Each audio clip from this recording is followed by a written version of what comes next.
Terpantas, terkini dan sahih. Bila-bila masa, di mana jua. Berita di jari. Subscribe YouTube Buletin TV3.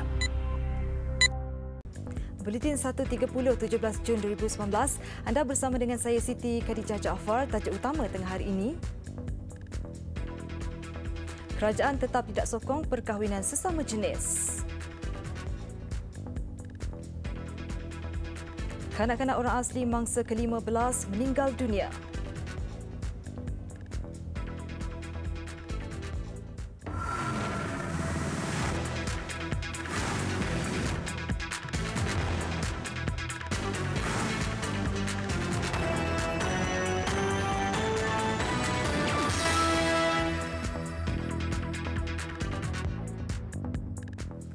Assalamualaikum dan salam sejahtera.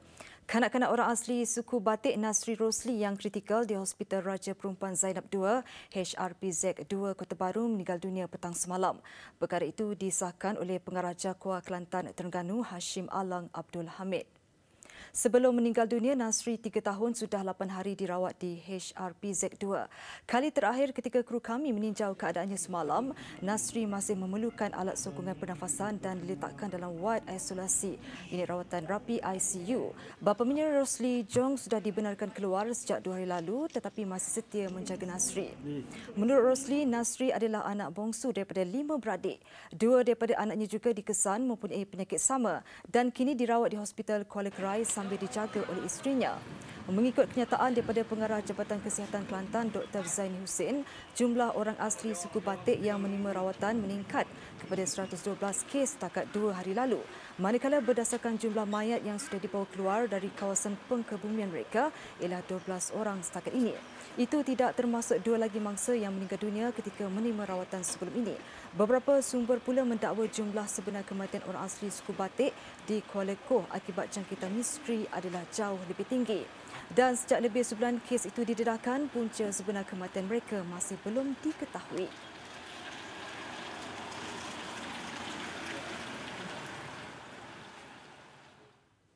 Sementara itu, Menteri Kesihatan Datuk Seri Dr. Zulkifli Ahmad berkata kanak-kanak itu meninggal dunia dipercayai kerana komplikasi demam campak. Satu lagi kes kanak-kanak yang berumur 2 tahun,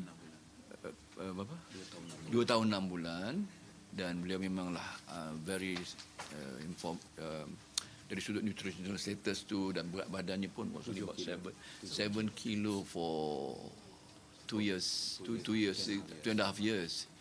It's almost like about 13 ya.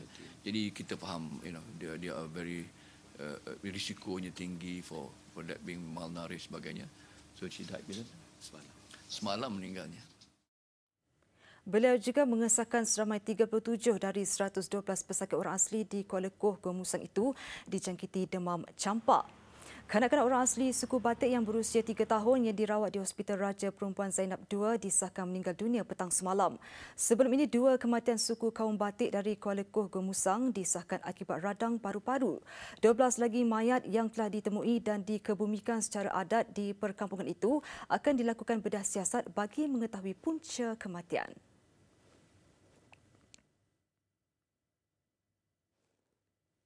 Dalam pada itu, seorang lagi orang asli dimasukkan ke Hospital Hulu Terengganu kerana disyaki menghidap tanda-tanda jangkitan pada saluran pernafasan. Perkembangan itu menjadikan jumlah pesakit orang asli yang dimasukkan ke Hospital Hulu Terengganu meningkat kepada 10 orang. Pengarah Kesihatan Terengganu Dr. Muhammad Yusof berkata lelaki berumur 29 tahun itu, penduduk dari kampung Sungai Berua di Hulu Terengganu, dimasukkan ke hospital malam tadi. Katanya pesakit berkenaan mengalami batuk-batuk selama 3 hari dan datang ke hospital tersebut untuk mendapatkan rawatan. Pesakit ini sebenarnya mempunyai hubung kaitlah dengan Kuala Koh kerana beliau telah mempunyai keluarga di sana dan telah melawat Kuala Koh beberapa kalilah dalam masa kejadian. Katanya kesemua pesakit orang asli diletakkan di wad berasingan bagi mengelak jangkitan pada pesakit lain. Kesemua mereka kini dilaporkan dalam keadaan stabil. Beliau ditemui semasa merasmikan klinik kesihatan Marang yang dinaik taraf yang menelan belanja RM17 juta siang tadi. Malaysia tidak akan membenarkan perkahwinan sesama jenis seperti yang dilakukan oleh negara-negara lain termasuk terbaru di Taiwan baru-baru ini. Perdana Menteri Tun Dr. Mahathir Mohamad menegaskan perkahwinan ialah tentang anak. Jadi mana mungkin kata beliau perkahwinan sesama jenis boleh mendapatkan zuriat. Simply because you think people should be free, then they can do what they like, and they feel like marrying men and men, women and women, oh, that's okay, that's their right. I think rights have got limits. There is such thing as absolute right to do everything. Tun Dr. Mahathir berkata demikian dalam sesi soal-jawab selepas menyampaikan syarahannya di Cambridge Union pagi tadi. Perdana Menteri juga sebelum ini menegaskan amalan seperti lesbian, gay, bisexual, transgender, LGBT tidak akan diterima sama sekali di negara ini.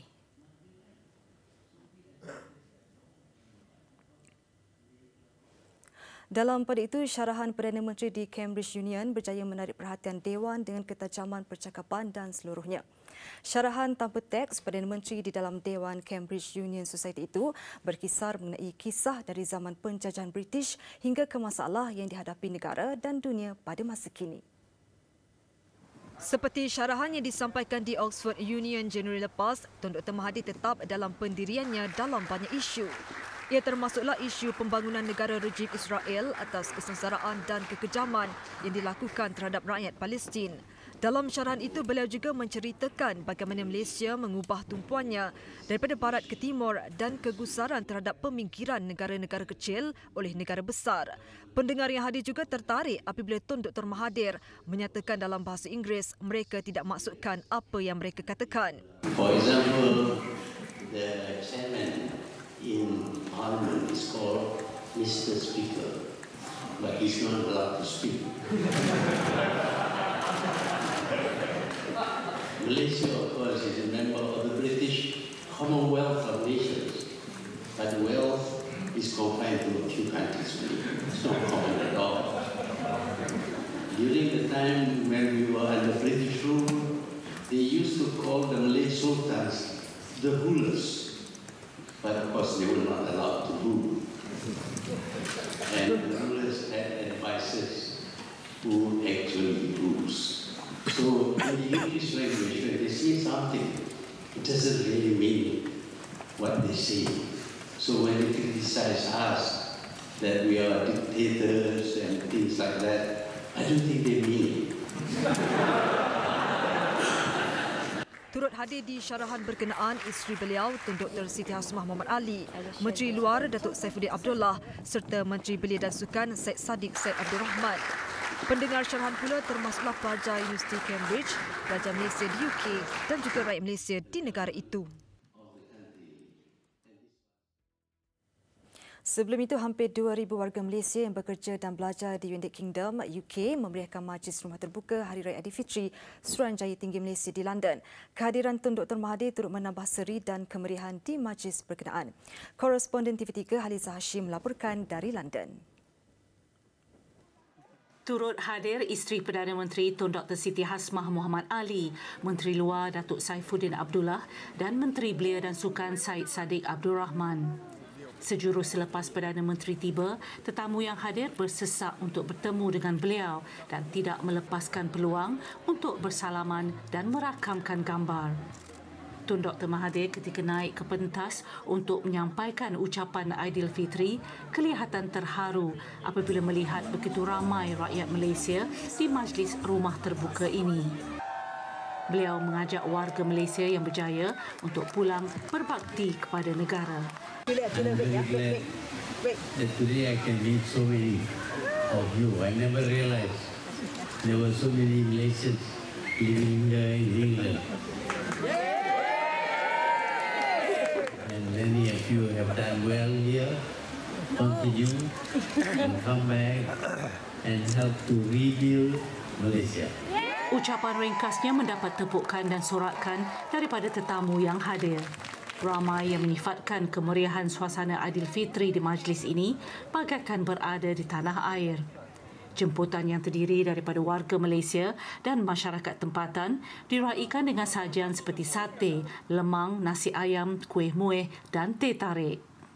Alhamdulillah, saya sukut sangat seronok. Ya, memang inilah merupakan kali pertama saya meraihkan Hari Raya Aidilfitri bersama rakyat Malaysia yang bukan saja datang daripada kota London tetapi daripada keseluruh United Kingdom, dan saya difahamkan juga ada juga yang datang daripada Malaysia. Sambutan Rumah Terbuka Aidilfitri Anjuran Suruhanjaya Tinggi Malaysia ini adalah acara tahunan yang dinanti-nantikan oleh warga Malaysia di UK. Ada yang sanggup datang dari jauh seperti Manchester dan Newcastle. Bagaimanapun ratusan yang tiba, tidak semua yang dapat bersalaman atau bergambar dengan Perdana Menteri. Namun mereka gembira dan bersyukur bahawa tokoh negarawan ini berkesempatan meluangkan masa untuk beraya bersama. Haliza Hashim, TV3, London. Pada Majlis Rumah Terbuka Aidilfitri yang sama, tim Mission Baby Ainul mengambil kesempatan bertemu Perdana Menteri. Gambar bersama Perdana Menteri dikongsikan oleh Pelatih Pakar Bedah Malaysia Dr. Nur Amalina Cik Bakri di laman sosial Instagram beliau. Pasukan ini adalah pakar bedah yang terlibat dengan pembedahan Ainul Mardiah Ahmad Saifuddin, bayi 10 bulan yang menghidap germ sel tumor. Turut serta ibu bapa Ainul Mardiah Ahmad Saifuddin dan Nurul Erwani Zaidi.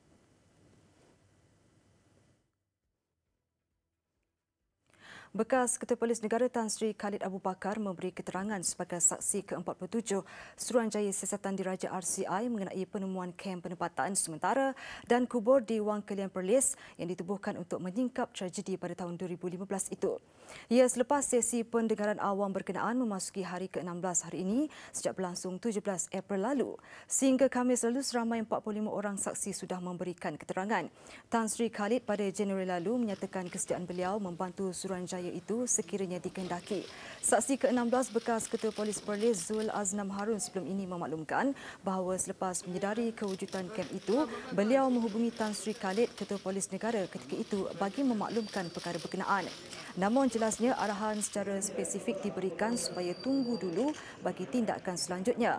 RCI yang dianggotai 7 anggota dipengerusikan bekas Ketua Hakim Negara Tun Arifin Zakaria dengan bekas Ketua Polis Negara Tan Sri Nurin Mai sebagai timbalan pengerusi.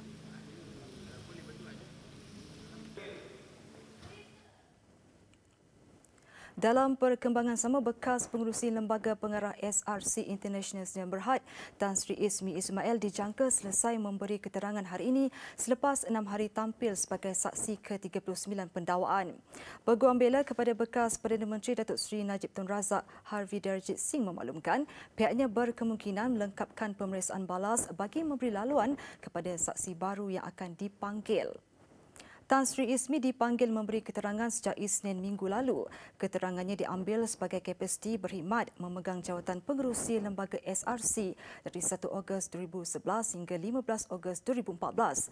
Kepada mahkamah sebelum ini, Tan Sri Ismi mengakui dirinya meninggalkan syarikat itu kerana tidak berpuas hati mengenai tadbir urus korporatnya.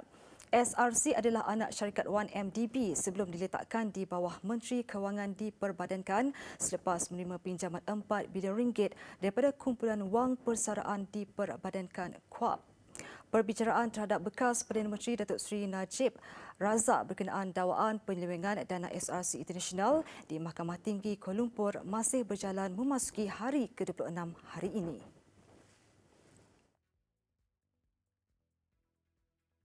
Peningkatan pelaburan langsung asing FDI pada suku pertama tahun ini membuktikan bahawa Malaysia mempunyai harapan yang cerah untuk meningkatkan ekonominya. Menteri Kewangan Lim Guan Eng berkata Malaysia telah menunjukkan prospek pertumbuhan yang memberasangkan setelah berjaya menarik keyakinan pelabur asing.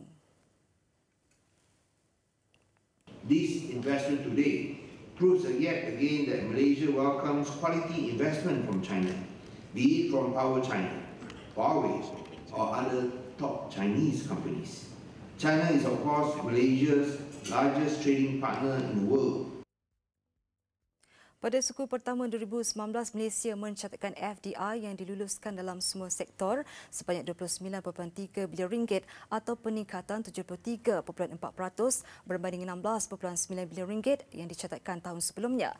Peningkatan sebanyak 73.4% itu disumbangkan peningkatan pelaburan yang ketara sebanyak 127% dalam sektor pembuatan kepada RM20.2 bilion.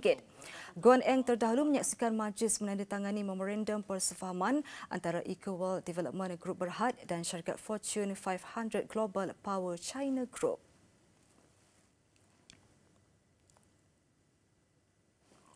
Majlis Perbandaran Klang MPK akan melancarkan operasi besar-besaran ke atas kilang plastik haram di daerah itu. Yang di-Petua MPK Datuk Muhammad Yassid Bidin berkata, pemeriksaan dan siasatan mendapati masih ada kilang terbabit giat beroperasi terutama di Teluk Gong dan Pulau Indah di Pelabuhan Klang. Operasi besar-besaran bermula minggu ini akan dilaksanakan dalam tempoh 3 bulan. Operator-operator kilang plastik yang tidak ada berlesen ni tadi supaya segeralah menutup kilang-kilang mereka sebelum tindakan kompaun, malah tindakan membawa ke mahkamah juga akan diambil sekiranya mereka terus berdegil melakukan aktiviti tanpa kebenaran tersebut. Katanya sebanyak 47 kilang plastik haram direkodkan di Klang. 9 daripadanya sudah ditutup, manakala pemilik sebuah lagi kilang didakwa di mahkamah. Satu task force membabitkan Pejabat Tanah dan Daerah Tenaga Nasional Berhad, Air Selangor, Polis dan lain-lain jabatan berkaitan juga ditubuhkan bagi menangani kilang plastik haram. Datuk Muhammad Yassid ditemui selepas merasmikan program Streetball 3-on-3 Challenge 2019 di Galeri Jualan Gravity 8 Klang semalam. Yang dibina dengan kawan-kawan semua. Apa khabar? Selepas berjaya menembusi pasaran Amerika Syarikat dan Indonesia, Stick Fresh, pelekat buatan tempatan yang berfungsi memanjakan jangka hayat buah-buahan, kini bakal melebarkan sayapnya ke beberapa lagi pasaran baharu tahun ini. Selain India, pihak syarikat Stick Fresh International yang Berhad turut komited mengeksport produknya ke Vietnam, Korea Selatan, Singapura dan Turki tahun ini. We have developed this technology for almost 3 years, and then we have spent like almost 1.8 million toward the research, and then this is our first year lah. Ini tahun pertama kita masuk pasaran, and then we receive a lot of queries, terutama di India market. So, and then we are currently doing our research lah lagi untuk improve our formulation, improve our product development, and then dengan adanya pasaran yang tinggi, yang banyak permintaan ini, we managed to open up a new factory dinilai which can produce like 20 million pieces a month lah. Terdahulu berlangsung majlis menandatangani kerjasama strategik antara Stick Fresh International dengan Stick Fresh India. Pihaknya mensasarkan jualan 500 juta keping pelekat Stick Fresh tahun depan selain meluaskan penggunanya dalam industri buah-buahan bersaiz kecil seperti strawberry.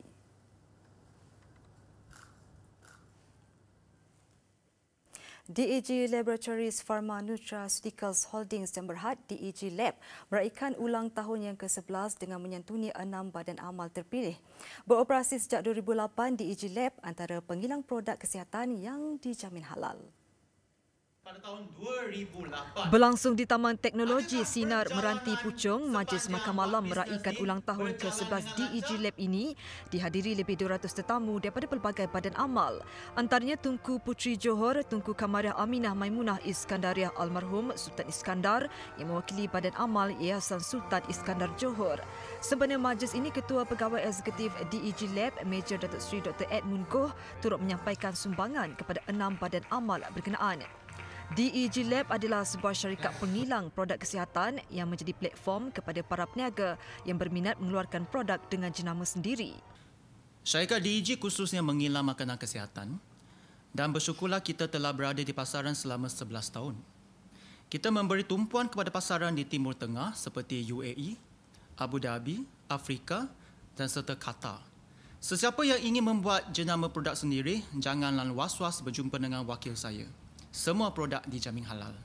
Mengutamakan kebersihan, kualiti produk dan kecemerlangan perniagaan, DEG Lab pernah meraih beberapa anugerah dalam dan luar negara. Antaranya Asia Success Award 2010-2011, Middle East, North Africa and Asia Award Organisation 2015, Excellent Business Award 2018 dan Iconic International Excellent Award 2019. Pada majlis makan malam istimewa ini, Major Datuk Seri Dr. Edmund turut berkongsi kegembiraan meraihkan hari lahirnya yang ke-36 tahun dengan para tetamu. Jenama bateri Energizer memperkenalkan wajah baru jenama berkenaan di pasaran Malaysia, termasuk pakej, paparan di pusat jualan, logo dan periklanan baru untuk rangkaian produk baterinya. Penampilan baru ini memaparkan wajah kontemporari dengan pendekatan lebih ceria dengan skim warna khusus bagi membantu pengguna mendapatkan produk terbaik yang memenuhi keperluan mereka. Today, everyone at Energizer is extremely excited to unveil our new look. New visual symbolizing the union of the energy. In the new design, distinct colours are deployed to help consumers to find the product that suit their needs. And the company is growing significantly in size and consumer base. And the new identity will help us to communicate to the consumer of our growth, where are we heading to, and what we stand for today. Wajah baru itu turut meningkatkan penampilan Mr. Energizer, karakter berkarisma jenama berkenaan. Energizer turut memperkenalkan rangkaian Max Plus baru, bateri berakali AA dan AAA yang direka untuk meningkat kepadatan dan penyimpanan tenaga dan voltan yang dioptimumkan sekaligus memberikan pengguna prestasi bateri lebih baik yang diinginkan. Today, we are excited to introduce our new Energizer Max Plus, which is our longest-lasting performance alkaline. The longer-lasting battery in Energizer portfolio, and it offers the 12-year shelf life, and it protects the device from the leakage. Melalui jenama yang diperbaharui ini, Energizer membawa rakyat Malaysia mengembara melalui kempen Energizer Holidays dengan kerjasama Booking.com. Pelanggan dapat menikmati rebate RM95 daripada Booking.com dan layak menyertai cabutan Win a Year Off yang memberi peluang peserta memenangi kredit Booking.com bernilai RM30,000.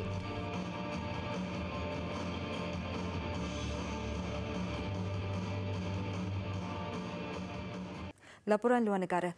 Isteri Perdana Menteri Israel mengaku bersalah menyalahgunakan dana awam dan dikenakan denda $15,000 Amerika. Sarah Netanyahu dituduh membelanjakan $99,300 bagi bayaran catering luar selepas mendakwa tiada tukang masak di kediaman Perdana Menteri. Dia didakwa atas tuduhan menipu dan pecah amanah pada Jun 2018. Sarah Netanyahu didapati bersalah menginvestasi kesilapan kaki tangan perakaunan untuk mengatasi sekatan perbelanjaan. Walaupun suaminya seorang jutawan, dia merayu untuk membuat bayaran secara ansuran. Hakim membenarkannya membuat bayaran ansuran bermula September.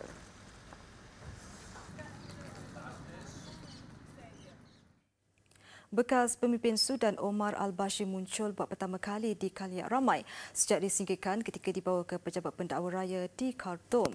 Bashir berdepan tuduhan memiliki mata wang asing, rasuah dan menerima hadiah secara haram. Bashir didakwa dari Pecara Kober ke ibu kota dengan kawalan ketat konvoi bersenjata. Menurut pendakwa raya, sejumlah besar mata wang asing ditemui di dalam beberapa guni di kediaman Bashir selepas beliau digulingkan. Bashir yang memerintah selama 3 dekad digulingkan pada 11 April lalu selepas bantahan selama beberapa bulan terhadap pemerintahannya. Bekas pemimpin itu turut dikendaki oleh Mahkamah Jenayah Antarabangsa ICC bagi jenayah perang dan jenayah kemanusiaan di wilayah Darfur. Tuduhan itu bagaimanapun dinafikan oleh beliau.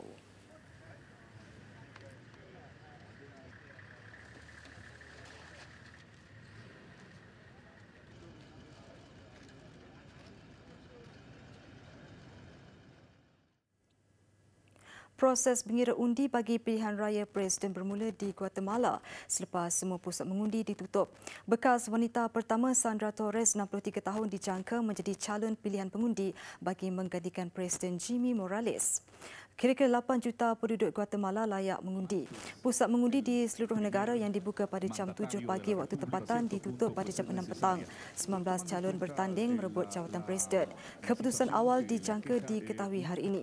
Pemilihan pusingan kedua akan diadakan pada 11 Ogos sekiranya tiada calon meraih lebih 50% daripada keseluruhan undi.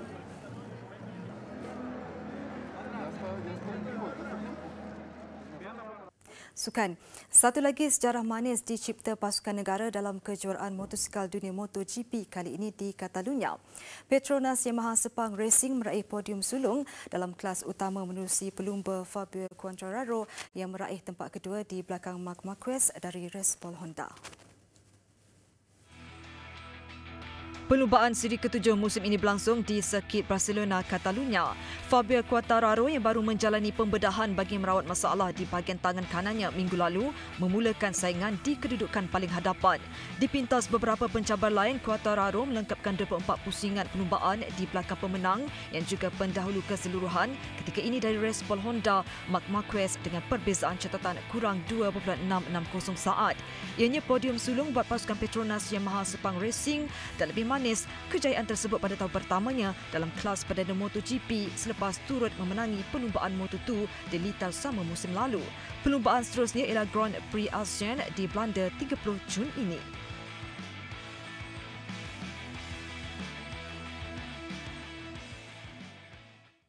Malaysia hampir-hampir melangkah sejarah menerusi pemanah Khairul Anwar Mohamad untuk bergelar juara dunia sebelum terpaksa akur dalam penentuan shoot-off. Wakil negara itu dikecewakan lawan ranking ketiga dunia dari Amerika Syarikat Brady Ellison di perlawanan akhir recurve kejuaraan dunia di St. Hertogenbosch, Belanda, sekaligus membawa pulang pingat perak yang juga warna sulung buat kontingen negara.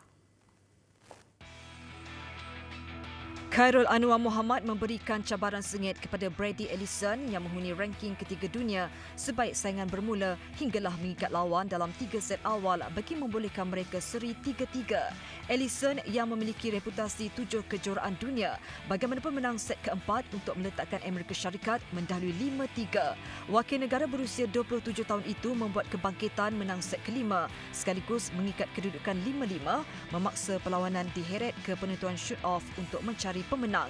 Brady berjaya mencapai sasaran 10 mata sebelum percubaan Khairul tersasar ke lingkungan 8 dan merelakan kemenangan berpihak lawan. Pencapaian sebagai pemenang pingat perak acara recurve individu lelaki di Sertogenbosch, Belanda tetap membanggakan kerana ia pingat sulung Malaysia dalam pentas itu selain sudah berjaya menepah slot penyertaan ke Sukan Olimpik 2020 di Tokyo.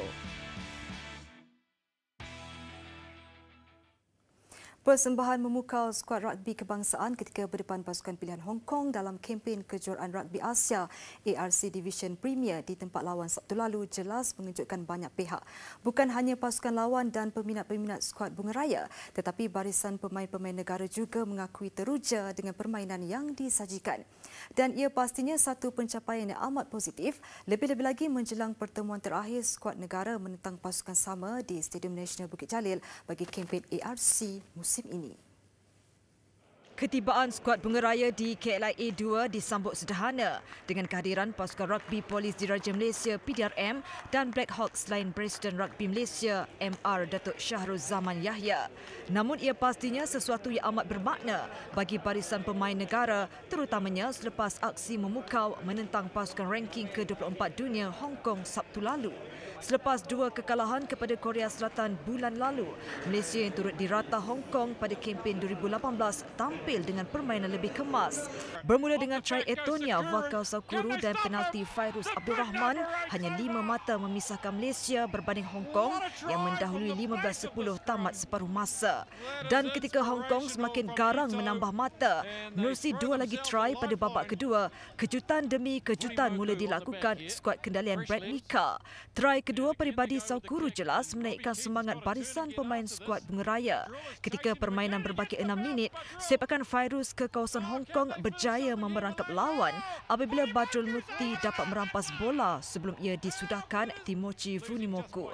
Keputusan penuh 30 berbalas 24 hanya dibezakan dengan 6 mata bagai menceritakan sendiri kemampuan skuad rugby kebangsaan. Dan ia pasti mahu diulang Malaysia pada pertemuan kedua menentang pasukan sama di Stadium Nasional Bukit Jalil Sabtu nanti. Alright, set. Buletin 1.30 berhenti di sini. Mengakhirinya, saksikan kemeriahan sambutan Aidilfitri Tun Dr. Mahathir bersama pelajar-pelajar di Cambridge, London. Saya Siti Khadijah Jaafar. Assalamualaikum dan salam hormat.